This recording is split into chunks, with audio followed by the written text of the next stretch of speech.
तो यहाँ पे आज हम देखने वाले हैं कि इवेंट लूप क्या होता है और कैसे काम करता है। पूरा प्रॉपर तरीके से उसको यहाँ पे हम देखने वाले हैं कोड के थ्रू, और इसका क्या बेनिफिट है और इतना फेमस क्यों है इवेंट लूप, और इसका यूज़ सबसे ज़्यादा क्यों किया जाता है।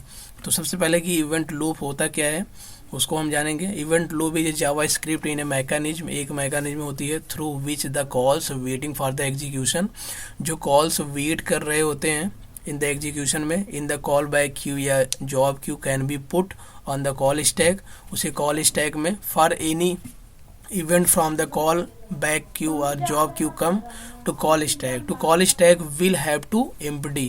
तो ये डिफिनीशन थोड़ी सी मतलब अजीब तरीके से आपको समझ में नहीं आएगी।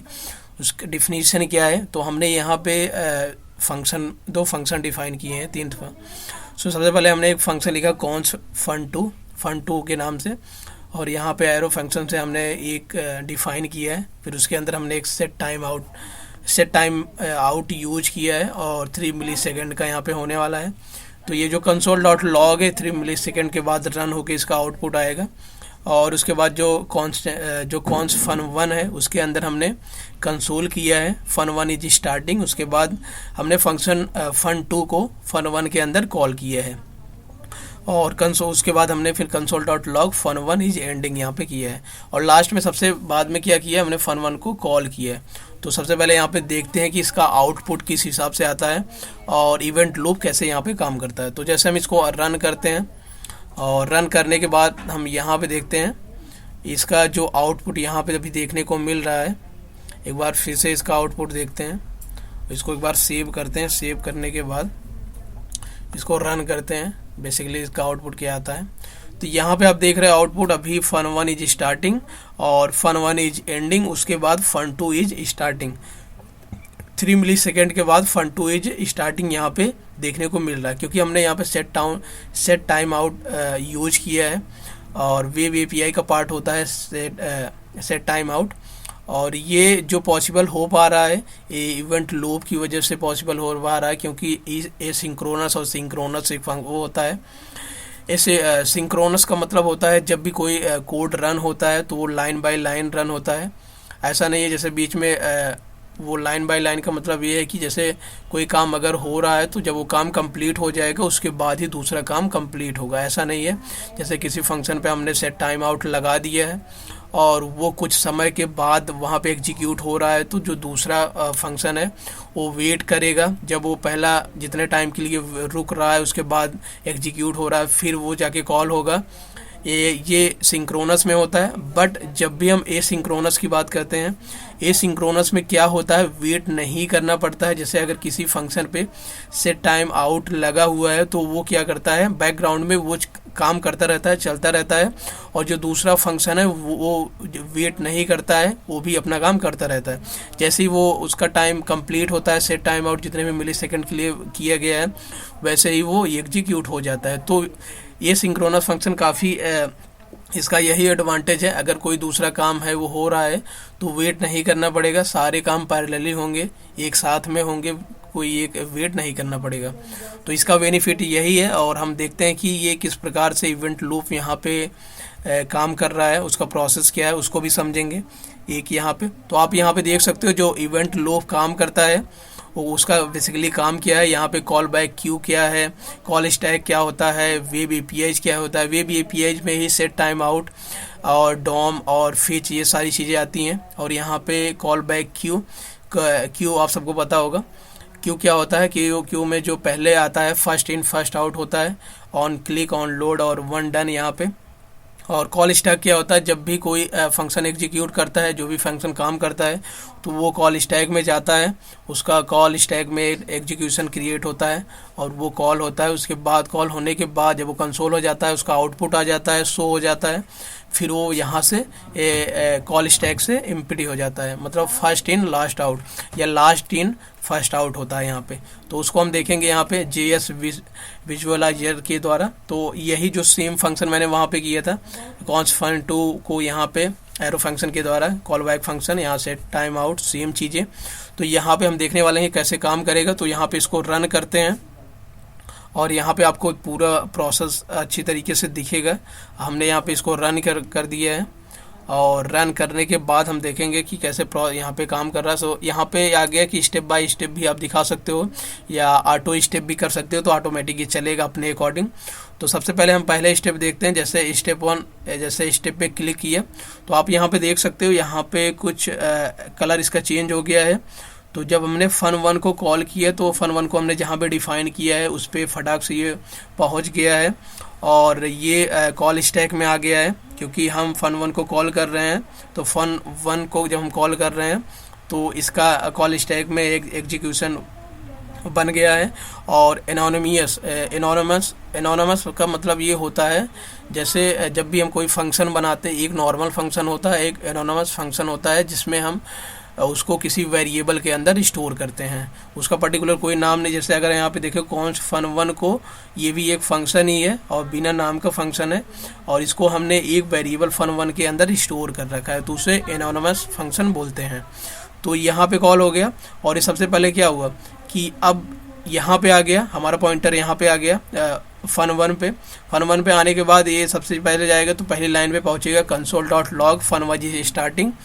तो यहाँ पे हम देखेंगे fun1 स्टार्टिंग हमारा जैसे स्टेप करेंगे तो यहाँ पे देखो आप आउटपुट जो यहाँ पे देखने को मिल रहा है fun1 इज स्टार्टिंग। तो हमारा ये कंसोल यहाँ पे रन हो गया है जो फर्स्ट fun1 का एनोनिमस था, और उसके बाद जब ये एग्जीक्यूट हो गया है उसके बाद ये fun2 पे आएगा।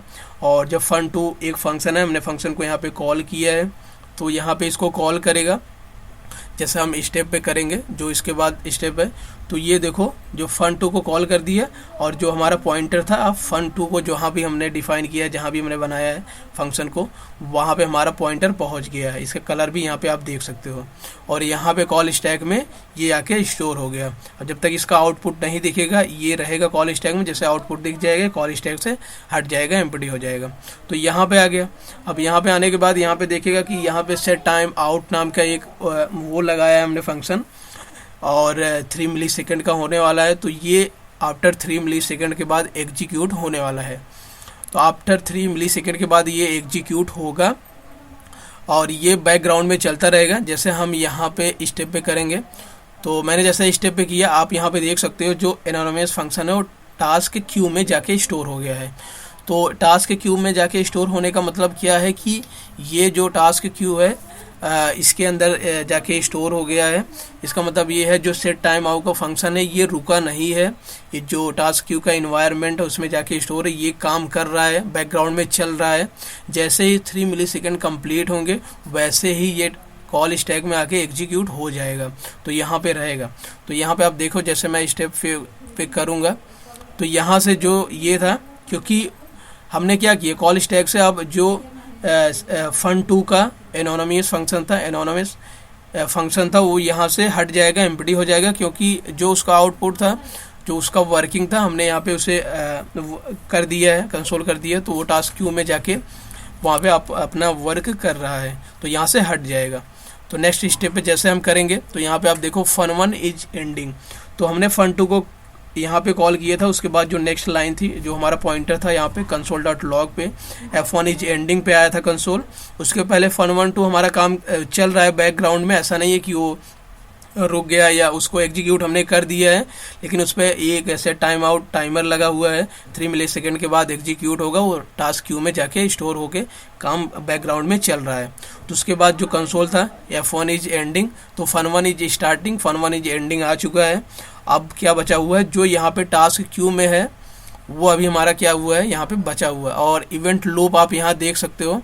तो जैसे हम स्टेप करेंगे तो आप देखो यहाँ पे क्या हुआ कि fun1 पूरी तरीके से एग्जीक्यूट हो चुका है और एक कॉल स्टैक से तभी कॉल स्टैक पूरा एम्प्टी हो गया है। कॉल स्टैक पूरा एम्प्टी होने का मतलब क्या है कि पूरी तरीके से जो भी एग्जीक्यूशन था, जो भी कंसोल था हमारा हो चुका है, बट जिस पे सेट टाइम आउट लगा हुआ था अभी वो टास्क क्यू में है।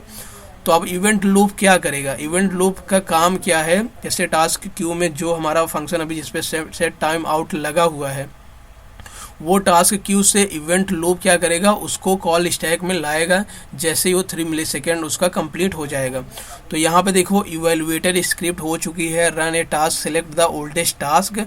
ओल्डेस्ट टास्क का मतलब क्या है, जिसपे टाइमर लगा हुआ था, फ्रॉम द टास्क क्यू, और टास्क क्यू से run it until the call stack is empty. वो तब तक हो जब तक कॉल स्टैक एम्प्टी ना हो जाए, और run all the micro task यहाँ पे होने वाला है। तो आप देखोगे यहाँ पे ये अभी एनोनिमस फंक्शन कहाँ था, ये टास्क के क्यू में था, और टास्क क्यू से ये कॉल स्टैक में आ चुका है जब ये पूरी तरीके से कंप्लीट हो चुका है। कॉल स्टैक में आने का मतलब है कि उसका एग्जीक्यूशन, उसका आउटपुट हमें दिखेगा, और जब हमें आउटपुट उसका पूरी तरीके से मिल जाएगा, हमें आउटपुट कंप्लीट हो जाएगा, तो हमें क्या होगा, ये कॉल स्टैक क्या हो जाएगा, एम्प्टी हो जाएगा। तो यहाँ पे देखो अब ये 3 मिलीसेकंड कंप्लीट हो चुके हैं, और यहाँ पे एनोनिमस जो फंक्शन है हमारा वो पूरी तरीके से यहाँ पे कॉल स्टैक में आ चुका है। जैसे इस स्टेप पे करेंगे तो यहाँ पे हमारा फन टू इज स्टार्टिंग हमारा ये आउटपुट आ चुका है। इसका मतलब सेट टाइम आउट पूरी तरीके से वर्क कर चुका है। और यहाँ पे अब जैसे स्टेप 1 करेंगे तो पूरा हमारा जो कॉल स्टैक है वो एम्प्टी हो जाएगा, और जो यूआई पे हमारा जो आउटपुट है पूरी तरीके से यहाँ पे आपको शो हो रहा होगा। फन 1 स्टार्टिंग, उसके बाद फन 1 एंडिंग, और फन 2 इज स्टार्टिंग यहाँ पे आपको देखने को मिले। तो इसी प्रकार से इवेंट लूप का काम यही है कि जिसपे सेट टाइम आउट नाम का फंक्शन लगा हुआ है या टाइमर लगा हुआ है, वो बैकग्राउंड में टास्क क्यू में चलता रहता है। जब सारे फंक्शन एग्जीक्यूट कर जाते हैं, कॉल स्टैक एम्प्टी हो जाता है, तो वो टास्क क्यू से कॉल स्टैक में आता है। फिर उसका आउटपुट जो भी होता है, उसमें कुछ भी कंसोल है या अदर कोई चीज़ें या कोई हमने एप्लीकेशन कर रखा है, तो वो उसका आउटपुट दिखेगा। उसका आउटपुट जैसे ही हमें यूआई पे दिखेगा, आउटपुट में दिखेगा, कंसोल में दिखेगा, उसके बाद क्या होगा कि हमारा फिर से जैसे हम रन करेंगे तो हमारा कॉल स्टैक पूरी तरीके से एम्प्टी हो जाएगा, और हमारा जो भी टास्क यहाँ पे है पूरी तरीके से कंप्लीट हो जाएगा। तो यहाँ पे आपको पूरी तरीके से समझ में आ गया होगा। आई होप मैंने पूरी तरीके से अच्छे समझाने की कोशिश की है, और जो भी चीज़ें हैं, और यही था फिर।